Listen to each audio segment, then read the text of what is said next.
Hi, I'm Stephen Mortimer, the director of Mario vs. Donkey Kong Tipping Stars. Having a hard time figuring out where to start or what to make? Well, we're going to run through how we made one of the Nintendo levels in the latest game of the Mario vs. Donkey Kong series. One of the best tips for getting started with making a level is to think about the size of the level you want to make. Whether a level is wide, tall, or even large can have a huge effect on what sorts of objects and puzzles you can fit in your level.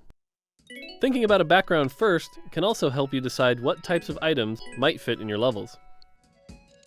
Having picked rolling hills as our background, we decided to theme this level with items that the player can find in World 1.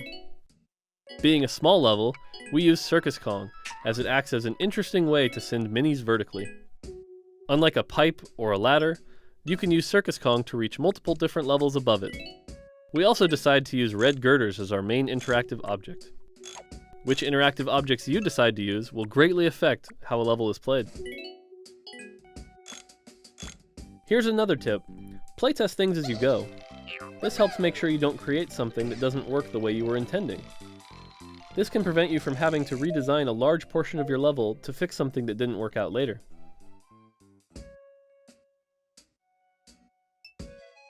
To create our puzzle, we add a platform that can only be reached by having the Mini Mario walk outside of the stage, and add some more girders to open up other paths for the minis. We also added a second Circus Kong to add a quick way for the minis on the bottom of the level to reach the Circus Kong in the middle of the level.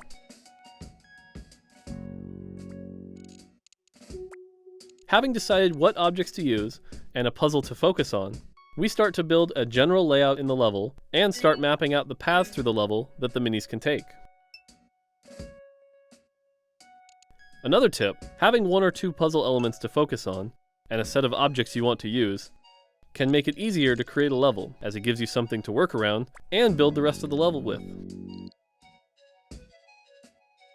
After some more edits, we still haven't really figured out how we're going to finish our level.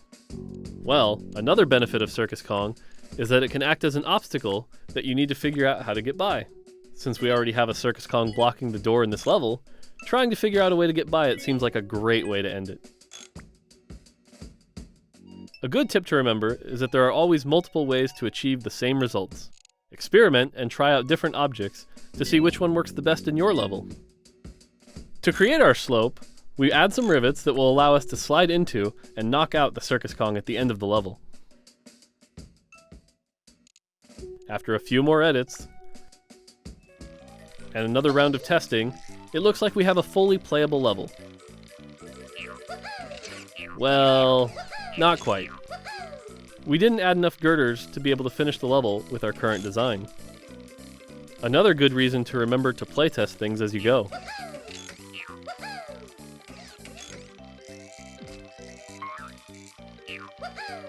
Retracing the same parts of the level over and over can be a bit repetitive. Try to find ways to shorten the paths that can eliminate that wait time.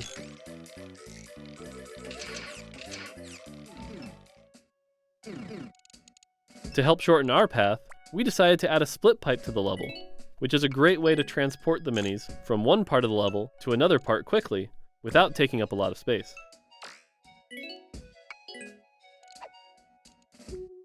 We also noticed that there wasn't anywhere to die in our level, so adding some spikes would add a little bit of pressure to players playing the level that wasn't there before. One more tip, adding or removing objects that a level starts with can be a great way of altering the difficulty. Don't be afraid to make your level just a little bit easier. At this point, the level is mostly complete. To finish it, we rearrange the coins a little and add some smaller coins to help guide the player where we want them to go. We also add a couple more red girders in the level where we want them to start, and make sure we have enough to complete the level. Because we don't want the level to be too difficult, we add more girders than are necessary to actually complete it. After we place our girders, we pick an image that will highlight our level in the community. Then we give it a quick rename, and it's time to play through our level to see how it turned out. You can try this puzzle and others like it in the game's community mode. You can also jump from Miiverse to the game by tapping on Start on a level post. Be sure to follow me on Miiverse to get the latest updates on new levels. We'll be releasing 2 new stages every week, so be sure to check them out.